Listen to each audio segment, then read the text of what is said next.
കൂട്ടുകാരെ, എല്ലാവർക്കും നിജോസ് വേൾഡിൻ്റെ പുതിയൊരു വീഡിയോയിലേക്ക് സ്വാഗതം. എല്ലാവരും സുഖമായിട്ടിരിക്കുന്നെന്ന് വിശ്വസിക്കുന്നു. ഞങ്ങളിവിടെ സുഖമായിട്ടിരിക്കുകയാണ്. അപ്പോൾ എല്ലാവരും സന്തോഷത്തോടെയും ആരോഗ്യത്തോടെയും ഒക്കെ ഇരിക്കുക കേട്ടോ.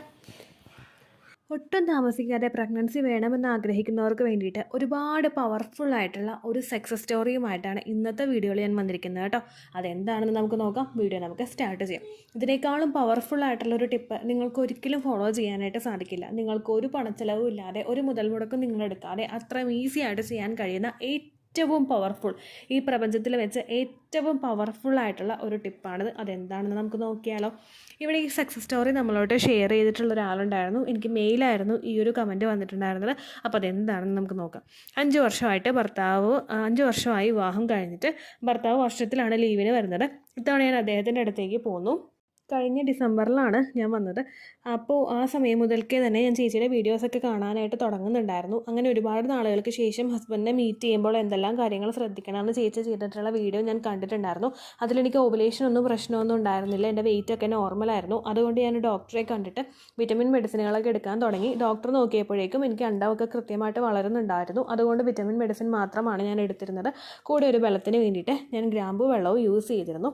അപ്പോൾ ഓവുലേഷൻ കഴിഞ്ഞിട്ടുള്ള ഈ സമയങ്ങളിലൊക്കെ എനിക്ക് ഭയങ്കരമായിട്ടും ടെൻഷൻ ഉണ്ടായിരുന്നു. വിവാഹം കഴിഞ്ഞിട്ട് 5 വർഷമായിട്ടുണ്ടെങ്കിലും ഭർത്താവ് ഇടയ്ക്ക് വരുന്നത് കൊണ്ട് ആ സമയത്ത് എനിക്ക് ഭയങ്കര പ്രഷർ ഉണ്ടായിരുന്നു. കാരണം വിവാഹം കഴിഞ്ഞിട്ട് ഇതുവരെ കുഞ്ഞാകാതിരുന്നപ്പോൾ സൊസൈറ്റിയുടെ പ്രഷർ ഒരുപാടുണ്ടായിരുന്നു. വീട്ടിൽ ഓരോരുത്തരും ഓരോ കാര്യങ്ങൾ ചോദിക്കാൻ തുടങ്ങിയിരുന്നു. അതുകൊണ്ട് ഓവുലേഷൻ കഴിഞ്ഞിട്ടുള്ള ഓരോ സമയവും, ഭർത്താവ് അടുത്തേക്ക് വരുന്ന ഓരോ സമയവും എനിക്ക് ഭയങ്കര ടെൻഷനായിരുന്നു ഉണ്ടായിക്കൊണ്ടിരുന്നത്.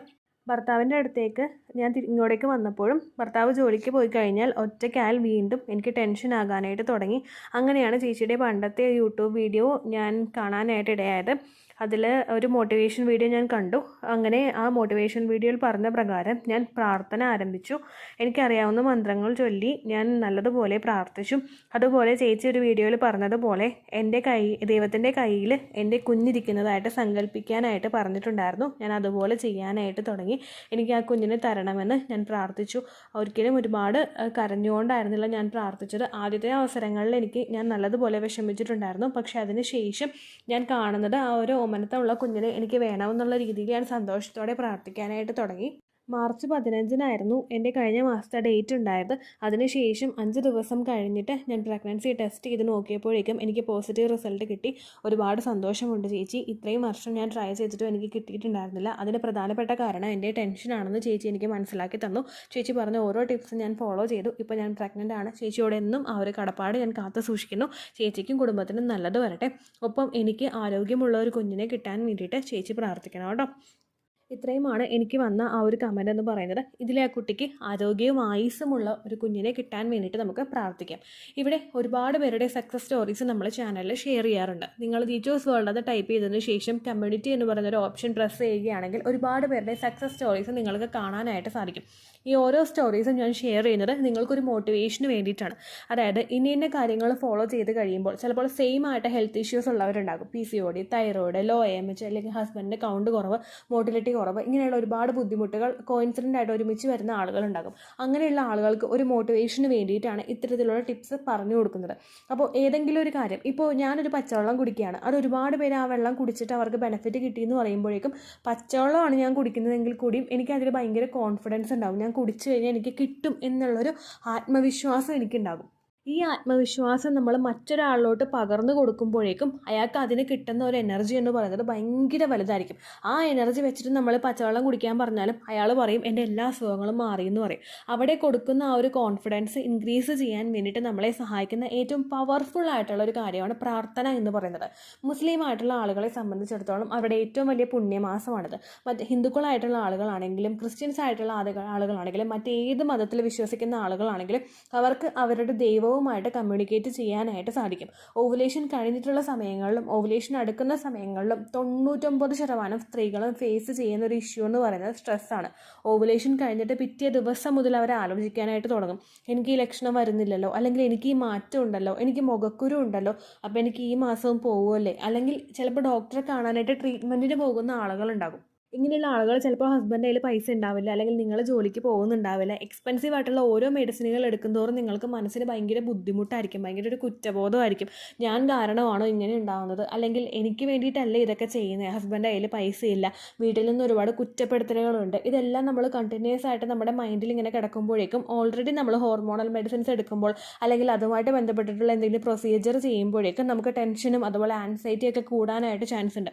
ഒപ്പം നമ്മൾ മൈൻഡ് ഒന്നും കൂടി ഡിസ്റ്റർബ് ആക്കാനായിട്ട് ശ്രമിക്കുമ്പോഴേക്കും അതിൻ്റെ ഭാഗമായിട്ട് നിങ്ങൾക്ക് ഇംപ്ലാന്റേഷൻ ഫെയിൽ ആകും. നിങ്ങൾ ജസ്റ്റ് ഒന്ന് യൂട്യൂബിലോ അല്ലെങ്കിൽ ഫേസ്ബുക്കിലോ അല്ലെങ്കിൽ ഗൂഗിളിലോ ഒന്ന് സെർച്ച് ചെയ്ത് നോക്കിയാൽ മതി, how stress affect my fertility എന്ന് നിങ്ങളൊന്ന് ടൈപ്പ് ചെയ്ത് കൊടുത്തു കഴിഞ്ഞാൽ നിങ്ങൾക്ക് കാണാനായിട്ട് സാധിക്കും. സ്ട്രെസ് ശരീരത്തിൽ കൂടുന്നത് അപേക്ഷിച്ച് നിങ്ങളുടെ സ്ട്രെസ് ഹോർമോൺസിൻ്റെ പ്രൊഡക്ഷൻ ശരീരത്തിൽ കൂടും. ഈ ഹോർമോൺസാണ് നമ്മുടെ റീപ്രൊഡക്റ്റീവ് ഹോർമോൺസിൻ്റെ പ്രവർത്തനങ്ങളെല്ലാത്തിനെയും സപ്രസ് ചെയ്യിക്കുന്നത്. അതിൻ്റെ ഭാഗമായിട്ട് നിങ്ങൾക്ക് അവിടെ ഫെർട്ടിലിറ്റി റേറ്റ് കുറയും, നിങ്ങൾക്ക് അണ്ടം പ്രോപ്പറായിട്ട് ഉണ്ടാവില്ല, അല്ലെങ്കിൽ ഇംപ്ലാന്റേഷൻ നടക്കാൻ വേണ്ടിയിട്ട് രക്തയോട്ടം പ്രോപ്പറായിട്ട് വരില്ല. ഇങ്ങനെയുള്ള പല ബുദ്ധിമുട്ടുകൾ നിങ്ങൾക്കുണ്ടാകും. അത് ഓവർകം ചെയ്യാനായിട്ട് ഏറ്റവും പവർഫുൾ ആയിട്ടുള്ളൊരു മെത്തേഡാണ് പ്രാർത്ഥന എന്ന് പറയുന്നത്. നിങ്ങൾക്ക് എപ്പോഴൊക്കെ നിങ്ങൾ സ്ട്രെസ്സിലോട്ട് പോകുന്നുണ്ടോ, നിങ്ങൾ ഒറ്റയ്ക്ക് ഇരിക്കുന്ന സമയത്തായിരിക്കും നിങ്ങൾക്ക് ഈ സ്ട്രെസ്സ് വരുന്നത്. എന്തെങ്കിലും ജോലികളൊക്കെ ചെയ്ത് പോകുമ്പോഴേക്കും നിങ്ങൾ ആ രീതിക്ക് പണികളൊക്കെ ചെയ്ത് പോകും. പക്ഷെ അതെല്ലാം കഴിഞ്ഞിട്ട് റിലാക്സ് ആയിട്ടിരിക്കുന്ന സമയത്തായിരിക്കും നിങ്ങൾക്ക് സ്ട്രെസ്സ് വരുന്നത്. ആ സമയത്ത് മാക്സിമം നിങ്ങൾ കണ്ണുകൾ അടച്ച് പ്രാർത്ഥിക്കാനായിട്ട് ശ്രദ്ധിക്കുക. അതൊരു വല്ലാത്തൊരു ടൈപ്പ് ഓഫ് മെഡിറ്റേഷനാണ്. നിങ്ങൾക്ക് നല്ലൊരു എനർജി തരുന്ന ഒരു ഹാബിറ്റാണ്. ഞാൻ പണ്ടത്തെ ഒരു വീഡിയോയിൽ ഞാൻ ചെയ്തിട്ടുണ്ടായിരുന്നു. നിങ്ങളിപ്പോൾ മനസ്സിൽ പ്രാർത്ഥിക്കുന്നത് ഏത് ദൈവത്തിനെയാണോ ആ ദൈവത്തെ നിങ്ങൾ മനസ്സിൽ സങ്കല്പിച്ച് നിങ്ങൾ കണ്ണുകൾ അടച്ചു പിടിക്കുക. കണ്ണുകൾ അടച്ചു പിടിച്ചിട്ട് നല്ലൊരു ഓമനത്വമുള്ള നല്ലൊരു കുഞ്ഞിനെ, അത് നല്ല ഐശ്വര്യമുള്ള, ആര് കണ്ടാലും ആഗ്രഹിക്കുന്ന തരത്തിലുള്ള ഒരു കുഞ്ഞിൻ്റെ രൂപം നിങ്ങൾ മനസ്സിൽ പ്രതിഷ്ഠിക്കുക. ആ കുഞ്ഞ് നിങ്ങളുടെ ആ ദൈവത്തിൻ്റെ കയ്യിലിരിക്കുകയാണെന്ന് നിങ്ങൾ ഓർക്കുക. എന്നിട്ട് നിങ്ങൾ ദൈവത്തോട് പ്രാർത്ഥിക്കുക, എനിക്ക് ഈ കുഞ്ഞിനെ തരണമേ എന്ന് നിങ്ങൾ ആത്മാർത്ഥമായിട്ട് ദൈവത്തോട് പ്രാർത്ഥിക്കുക. ആ കുഞ്ഞ് നിങ്ങളെ നോക്കി ചിരിക്കുന്നു, അല്ലെങ്കിൽ നിങ്ങൾ അമ്മയെന്ന് വിളിക്കുന്നു, ആ കാര്യങ്ങളെല്ലാം നിങ്ങൾ മനസ്സിൽ സങ്കല്പിക്കാനായിട്ട് തുടങ്ങുക. നമ്മൾ വായിച്ചിട്ടില്ല അല്ലെങ്കിൽ കേട്ടിട്ടില്ലേ, നമ്മൾ എന്ത് കാര്യമാണോ ആത്മാർത്ഥമായിട്ട് ആഗ്രഹിക്കുന്നത് അതിനെ നമുക്ക് കൊണ്ടുവന്ന് തരാൻ വേണ്ടിയിട്ട് ഈ പ്രപഞ്ചം മുഴുവൻ ഒറ്റക്കെട്ടായിട്ട് നിൽക്കുമെന്ന് നിങ്ങൾ കേട്ടിട്ടില്ലേ? പൗലോ കൊയ്ലോയുടെ പ്രശസ്തമായിട്ടുള്ള വാക്കുകളാണത്. അത് നിങ്ങൾ ആത്മാർത്ഥമായിട്ട് മനസ്സിൽ അങ്ങോട്ട് ഉരുവിട്ടുകൊണ്ടിരിക്കുക. ആ കുഞ്ഞ് നിങ്ങൾ അമ്മയെന്ന് വിളിക്കുമ്പോൾ ആ കുഞ്ഞിനെ നിങ്ങൾക്ക് തരാൻ വേണ്ടിയിട്ട് നിങ്ങൾ ദൈവത്തോട് പ്രാർത്ഥിക്കുക.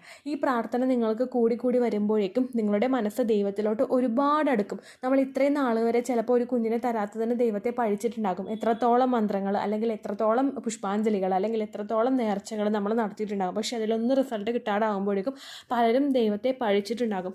ഞാൻ എൻ്റെ ഒരു അനുഭവത്തിൽ എൻ്റെ ഒരു ഫ്രണ്ട് എന്നോട് പറഞ്ഞു, അതിൻ്റെ ഹസ്ബൻഡ് വീട്ടിൽ വിളക്ക് വെക്കുന്നത് വരെ പൂർണ്ണമായിട്ട് മാറ്റിയെന്ന്. കാരണം വിവാഹം കഴിഞ്ഞിട്ട് 9 വർഷത്തോളം കുഞ്ഞുങ്ങളില്ലാതായപ്പോഴേക്കും ഹസ്ബൻഡ് വിളക്കൊക്കെ എടുത്ത് വെച്ചു, ഇനി ഇവിടെ ആരും പ്രാർത്ഥിക്കേണ്ട, ഇവിടെ നിന്ന് ഒരാളും അമ്പലത്തിൽ പോകേണ്ട എന്ന് വരെയും പറഞ്ഞിട്ടുള്ള ആളുകളുണ്ട്. അതിനുശേഷം അതെല്ലാം മാറി ഒരു ട്രീറ്റ്മെൻറ്റൊക്കെ എടുത്തു കഴിഞ്ഞപ്പോഴേക്കും അവർക്ക് 2 കുഞ്ഞുങ്ങളുണ്ടായി.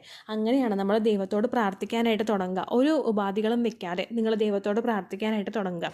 അത്രയും ഓമനത്വമുള്ള, അത്രയും ഐശ്വര്യമുള്ള, സ്ത്രീത്വമുള്ള ആ ഒരു കുഞ്ഞിനെ തരാൻ വേണ്ടിയിട്ട് നിങ്ങൾ പ്രാർത്ഥിക്കുക. ആ കുഞ്ഞിൻ്റെ കളിച്ചിരികൾ നിങ്ങൾ ആലോചിക്കുക. അതെല്ലാം ചെയ്യുമ്പോഴേക്കും കണ്ണടച്ച് നിങ്ങൾ തുറക്കുന്നത് നല്ലൊരു ഹാപ്പിനെസ്സിലോട്ടായിരിക്കും. എക്സ്ട്രീം ആയിട്ടുള്ള ഒരു പോസിറ്റിവിറ്റി നിങ്ങൾക്ക് ചുറ്റും ഉണ്ടാകും. ഇപ്പോൾ നിങ്ങളുടെ മനസ്സ് ഒരുപാട് അങ്ങോട്ട് പോസിറ്റീവായിരിക്കും. നിങ്ങൾക്ക് ടെൻഷൻ ഉണ്ടാവില്ല, നിങ്ങൾക്ക് സ്ട്രെസ് ഉണ്ടാവില്ല. ആ കുഞ്ഞിനെ നിങ്ങൾ കണ്ടു, നിങ്ങൾ സന്തോഷിച്ചു, നിങ്ങളുടെ മനസ്സിൽ നിങ്ങളുടെ ദൈവത്തിനെ കണ്ടു. ഇതെല്ലാം നിങ്ങളൊരു ഹാപ്പിനെസ് കൊണ്ടുവന്ന് തരും. ഓവുലേഷൻ കഴിഞ്ഞിട്ടുള്ള ഓരോ ദിവസവും എത്രത്തോളം തവണ നിങ്ങൾക്കിത് ചെയ്യാൻ പറ്റുമോ അത്രത്തോളം തവണ നിങ്ങൾ ചെയ്യാനായിട്ട് ശ്രദ്ധിക്കുക. നിങ്ങളുടെ ടെൻഷൻ കുറയും, നിങ്ങളുടെ സ്ട്രെസ്സ് കുറയും, നിങ്ങൾ റിലാക്സ്ഡ് ആവും. എന്ത് റിസൾട്ട് വന്നാലും അത് നല്ലതുപോലെ അക്സെപ്റ്റ് ചെയ്യാൻ വേണ്ടിയിട്ട് നിങ്ങളുടെ മൈൻഡ് പ്രിപ്പയർ ആകും. ഇനി പീരിയഡ്സ് കഴിഞ്ഞിട്ടുള്ള സമയം മുതൽ ഓവുലേഷൻ എടുക്കുന്ന സമയത്ത് നിങ്ങൾക്ക് ഈ ഒരു ടെൻഷൻ ഉണ്ടെങ്കിൽ ആ സമയങ്ങളിലും നിങ്ങൾ ഹാപ്പി ആയിട്ടിരിക്കാനായിട്ട് ശ്രദ്ധിക്കുക. പരസ്പരം ഇതുപോലെ ദൈവത്തോട് കമ്മ്യൂണിക്കേറ്റ് ചെയ്യാനായിട്ട് ശ്രദ്ധിക്കുക. നിങ്ങളും രണ്ടുപേരും തമ്മിൽ ക്വാളിറ്റി ആയിട്ടുള്ള ടൈം സ്പെൻഡ് ചെയ്യുക. ഇവിടെ ഈ 5 വർഷം കഴിഞ്ഞിട്ട് ഈ കുട്ടി പ്രഗ്നൻ്റ് ആയത് ഇതിന് വേറെ ഒരു തരത്തിലുള്ള പ്രശ്നവും ഉണ്ടായിട്ടില്ല എന്ന കുട്ടി പറഞ്ഞത് നിങ്ങൾ കേട്ടിട്ടുണ്ടാവുമല്ലോ. അപ്പോൾ ഇതിൽ അവർക്കുണ്ടായത് ഒരു ടെൻഷനാണ്. നമ്മൾ വർഷങ്ങൾക്ക് ശേഷം ഹസ്ബൻഡിനെ കാണുമ്പോഴേക്കും നമുക്ക് ഓൾറെഡി ഒരുപാട് പ്രഷർ ഉണ്ടാകും. വിവാഹം കഴിഞ്ഞിട്ട് ഇത്ര നാളുകളായിട്ടും ആയില്ലേ, ഹസ്ബൻഡ് 3-4 തവണ വന്നു പോയല്ലോ, എന്നിട്ടും ആയില്ലേ, ഇങ്ങനെയുള്ള ചോദ്യങ്ങളൊക്കെ വരുമ്പോഴേക്കും പിന്നത്തെ തവണ ഹസ്ബൻഡ് അടുത്തേക്ക് വരുമ്പോഴേക്കും വരുന്ന ഹാപ്പിനെസ്സിനേക്കാളും കൂടുതൽ നിങ്ങളുടെ മനസ്സിലുണ്ടാകുന്നത് സ്ട്രെസ് ആയിരിക്കും. അത് നിങ്ങൾ ബേസ്റ്റ് ചെയ്ത് പുറത്തേക്ക് ഇറങ്ങാനായിട്ട് ശ്രദ്ധിക്കുക.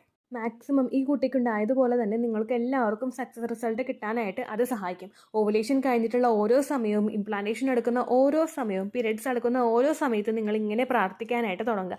നിങ്ങൾ ആഗ്രഹിക്കുക, പ്രപഞ്ചത്തിൽ അമ്മയെക്കാളും വലിയൊരു പോരാളി ഇല്ല എന്ന് പറയില്ലേ. നമ്മൾ സ്ത്രീകൾ എത്രത്തോളം വേദനകൾ സഹിച്ചിട്ടാണ് ഒരു കുഞ്ഞിനെ ഭൂമിയിലോട്ട് കൊണ്ടുവരുന്നത്.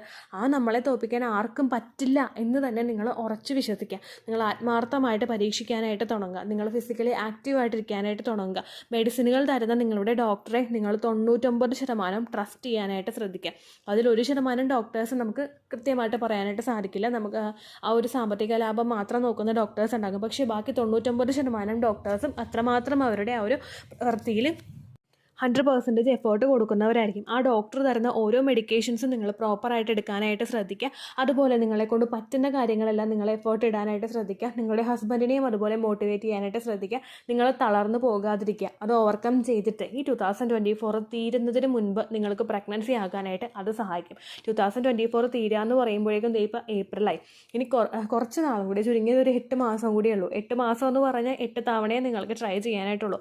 ആ 8 തവണയും നിങ്ങളുടെ മാക്സിമം ഔട്ട്പുട്ട് അതിലോട്ട് ഇടാനായിട്ട് നിങ്ങൾക്ക് സാധിക്കട്ടെ എന്ന് ഞാനും ആത്മാർത്ഥമായിട്ട് പ്രാർത്ഥിക്കുന്നുണ്ട് കേട്ടോ. അപ്പോൾ ഈ കുട്ടിക്ക് വേണ്ടിയിട്ട് ആരോഗ്യവും ആയുസ്സും ഒക്കെയുള്ള ഒരു കുഞ്ഞിനെ കിട്ടാൻ വേണ്ടിയിട്ട് നമുക്ക് പ്രാർത്ഥിക്കാം. അപ്പോൾ ഇത്രയേ ഉള്ളൂ വീഡിയോ. യൂസ്ഫുൾ ആയിക്കാണെന്ന് വിശ്വസിക്കുന്നു. യൂസ്ഫുൾ ആകുന്നുണ്ടെങ്കിൽ ലൈക്ക് ചെയ്യുക, ഫ്രണ്ട്സിനൊക്കെ ഷെയർ ചെയ്ത് കൊടുക്കുക കേട്ടോ. എന്തെങ്കിലും സംശയം ഉണ്ടെങ്കിൽ നിങ്ങൾ കമൻസിൽ ചോദിക്കുക. പണ്ടത്തെ വീഡിയോയ്ക്ക് കമൻസ് ഇടുന്നവർക്ക് റിപ്ലൈ ലഭിക്കുന്നില്ലെങ്കിൽ ലേറ്റസ്റ്റ് ആയിട്ട് ഞാൻ ഏത് വീഡിയോ ആണ് അപ്ലോഡ് ചെയ്യുന്നത് അതിന് താഴെ കമൻറ്റ് ഒന്ന് കോപ്പി പേസ്റ്റ് ചെയ്യാനായിട്ട് നിങ്ങൾ ദയവായി ശ്രദ്ധിക്കുക കേട്ടോ. ഒരുപാട് കമൻസ് വരുമ്പോഴേക്കും മിസ്സായി എനിക്ക് പോകുന്നുണ്ട്, അത് ശരിയാണ്. പക്ഷേ നിങ്ങൾ മാക്സിമം ലേറ്റസ്റ്റ് ഇടുന്ന വീഡിയോയുടെ താഴെ കമൻറ്റ് കോപ്പി പേസ്റ്റ് ചെയ്യാനായിട്ട് ശ്രദ്ധിക്കുക കേട്ടോ. അതുപോലെ ഓവുലേഷൻ ഡേറ്റ് കാൽക്കുലേറ്റ് ചെയ്ത് തരാനായിട്ട് റിക്വസ്റ്റ് ചെയ്യുന്ന ആളുകൾ എത്രയാണോ സൈക്കിൾ ലെങ്ത് അത് മെൻഷൻ ചെയ്യാനായിട്ട് ശ്രദ്ധിക്കുക. സൈക്കിൾ ലെങ്ത് എന്നതുകൊണ്ട് ഉദ്ദേശിച്ചത് ഓരോ മാസവും എത്ര ദിവസം കൂടുമ്പോഴാണോ ബ്ലീഡിങ് വരുന്നത് അതാണ് സൈക്കിൾ ലെങ്ത് കേട്ടോ.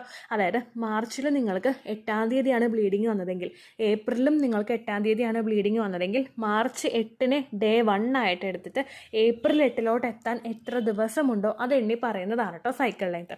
അപ്പോൾ ഇത്രയേ ഉള്ളൂ വീഡിയോ. അടുത്തൊരു യൂസ്ഫുൾ വീഡിയോ ആയിട്ട് നമുക്ക് വീണ്ടും കാണാം. ബൈ.